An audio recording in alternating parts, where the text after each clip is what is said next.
Hello and welcome to the first ever Top Man Wrestling podcast. I'm Amar, and this I thought would be the perfect opportunity to start this because this is my WWE Crown Jewel predictions, and well, at least the wrestling community on YouTube that I watch, they aren't really covering this because of this whole America scandal. So I thought this would be the perfect place to get my foot in the door. So I'm on the Wikipedia page right now. We're going to look at stuff for this. The matches. Alright, so we're going to go through them one by one. First match, Brock Lesnar v Braun. I think Brock Lesnar, nobody really enjoyed his title reign. A Brock Lesnar title reign hasn't felt like anything since 2014, 2015, before WrestleMania 31. That was the last time I think anybody really cared about Brock. And it's Braun's time, really. You need a champion that's on TV every week. Roman was on TV, but before that, the Universal title, nobody really knew it existed, and you need that. You really need that on TV. So I'm going to go for Braun. I mean, there is the possibility that Drew will get involved here. I would like to see that happen, but after the match, I think Braun has to go over here. And then if Drew attacks him, we can go into Drew, Braun, see how long that lasts, and then you can continue Drew and Seth or Drew and Dean once Drew picks up the title. Yeah, I don't know. I think that makes sense the most. DX v the Brothers of Destruction. I don't know. This one's quite interesting. Triple H went. Triple H, he knows what he's on about when he said that he's the big name. He's the one who people know, and the fact that he jobbed out to Cena last time at Greatest Royal Rumble, I think it was called. But the fact that he jobbed out is because it's John Cena. Undertaker is Undertaker. I know this, but I think Shawn Michaels will pick up the win here for DX, and I think it'll be Kane taking the pin. I love Kane. I think he's a certified Hall of Famer. I mean, we all know that it's going to happen at some point, but he's the one who's around the least, even less than Shawn Michaels, probably, maybe. I don't know if they have WrestleMania plans for him or not. If they do, DX are winning. If they don't, I think DX is still winning. Kane will take the pin here. There's not really a question in my mind. The Bar versus the New Day. For me, this is the lock of the night. The Bar, actually, having looked at this stuff, yeah, I still think this is the lock of the night. I think the Bar are absolutely going to win this title, retain the titles even, because Big Show he's just come back. He looks like an absolute monster. The guy's massive. He's gone up. He's gained a load of muscle. He looks brilliant. And the New Day, I don't know. I think they need this story of they can't beat the Bar, and this should be an extended feud. So having Big Show get involved, or even this match ending in a brawl, I don't know.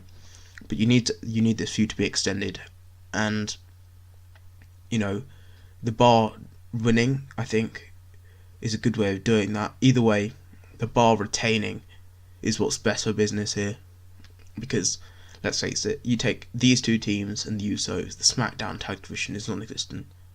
Actually, it's still better than the Raw one, ever since, they buried the Revival hardcore. Right, Seth Rollins v Bobby Lashley. We're getting into the WWE World Cup here. What I thought was an absolutely brilliant idea. I love the idea of it. And then it ended up like the World Series and not the World Cup, where every participant is in fact American. It kind of defeats the point of the World Cup, if I'm honest. But I think Rollins-Lashley, I think Rollins goes over. Actually, having said that, Lashley goes over.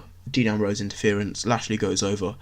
Ambrose destroys Rollins. Maybe have an Intercontinental title match. I doubt it. But Lashley goes over. Angle versus Ziggler. Dolph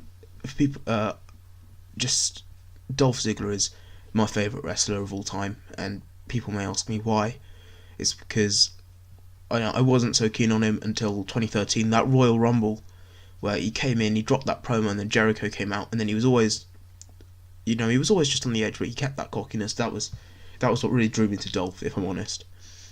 But Kurt's got to win this. Kurt is the big name, he's the big star. They put a lot of, they've given him promo time. His promos haven't been good at all, but they've given him the time. And I think that there's a bigger story to tell with Kurt in the next rounds than with Dolph. So, yeah, I think Kurt will win that. Hardy versus Miz. This one, I'm not entirely sure of. This one for me is the toss-up of the night. I would have initially thought that you'd have Ray v Jeff. I know that it's heel v heel. Sorry, I know it's face v face, but it would get the crowd excited. The high flying move would be excellent, and then the Miz v Orton would be again heel v heel. They kind of set that up a little bit with the whole Randy School thing on SmackDown, but this is the way this is the way the draft. This is the way the block goes. So I don't know. I would say the Miz goes over here. You need another heel, I would think, because you'd have two on each side. Then if Lashley goes over and Kurt goes over on Raw, you would need a heel and a face. So the Miz will go over, and then by process of elimination, that means that I believe that Rey Mysterio will beat Randy Orton. I mean, he's just come back. There is no reason why he would lose here. Randy Orton is brilliant. He's been doing brilliant work ever since he turned heel. But Rey Mysterio he's just Rey Mysterio, and I don't know if Randy would be really hurt by a loss here, and I don't know if Randy would be hurt by a loss. I think, especially if you have Ray win by roll up, something like that, something which keeps Randy looking strong. There's no reason why Ray wouldn't go over. Semi-final match, Angle versus Lashley. That's got to be Kurt Angle. I mean, it's just got to be Kurt Angle. Angle versus Mysterio, I think it's a really great throwback. And Angle versus Miz is something which I think I personally would love to see, because the Miz is absolutely brilliant and Kurt Angle's a legend.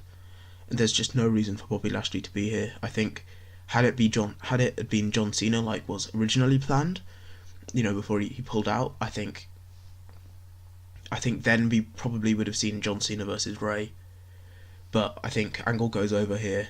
There's not really any doubt in my mind about that. And then Miz v Rey Mysterio, we did see this on SmackDown the week before last. I can't see the Miz losing, which I know it sounds weird because I just said Rey Mysterio came back, he's the big star, he needs something. But then if you have the Miz just, I don't know, cheat to win somehow, I wouldn't know. Maybe get somebody else involved, I don't know. Because Maurice most definitely won't be in Saudi Arabia. But I just have this feeling that the Miz will go over against Ray and get him back for that loss, and then you can go straight into a proper Ray versus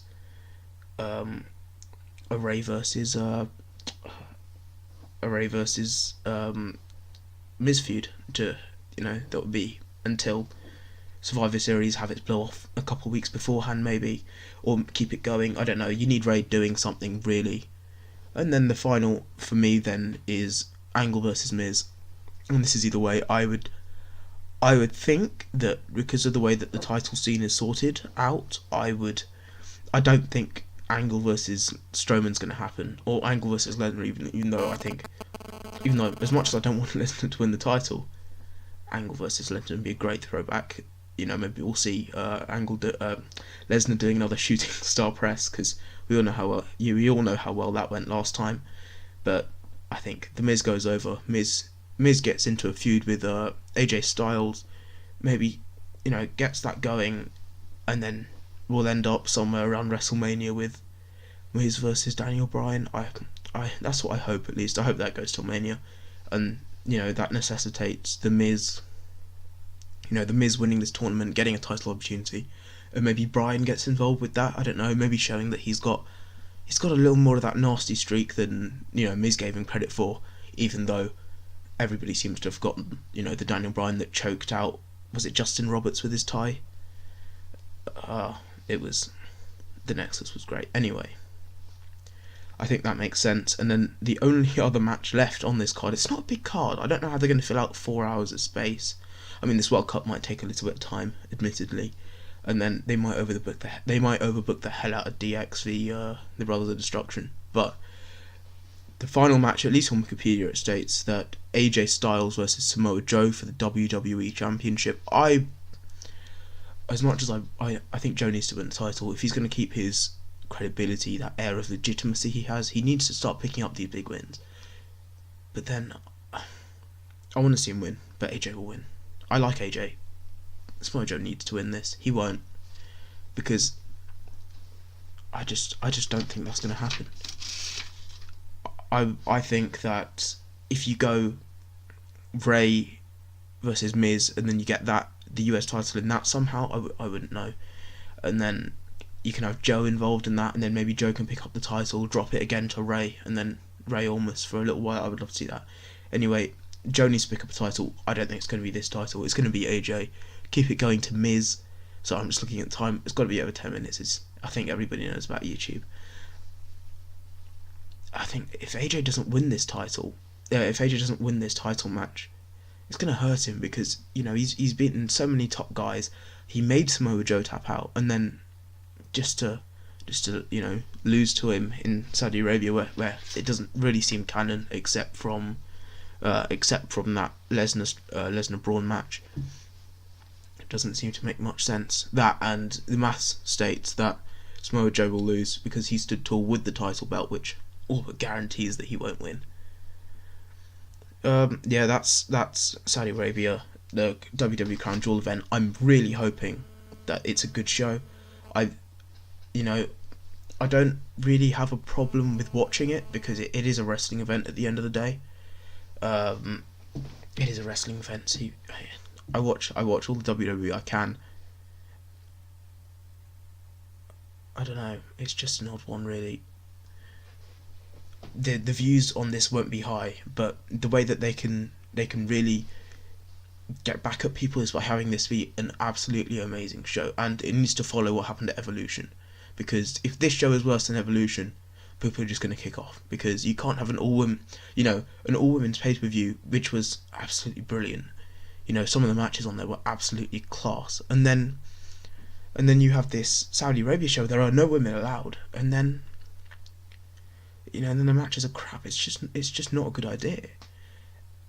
So I think this show's got to be brilliant. Make people go, oh, maybe I should have watched that, and then turn it around, because I think if the show isn't good, that's the last straw. Then the remaining people who don't really care about, or don't care but are willing to look over this whole journalist issue that meant that Daniel Bryan and John Cena pulled out of the event.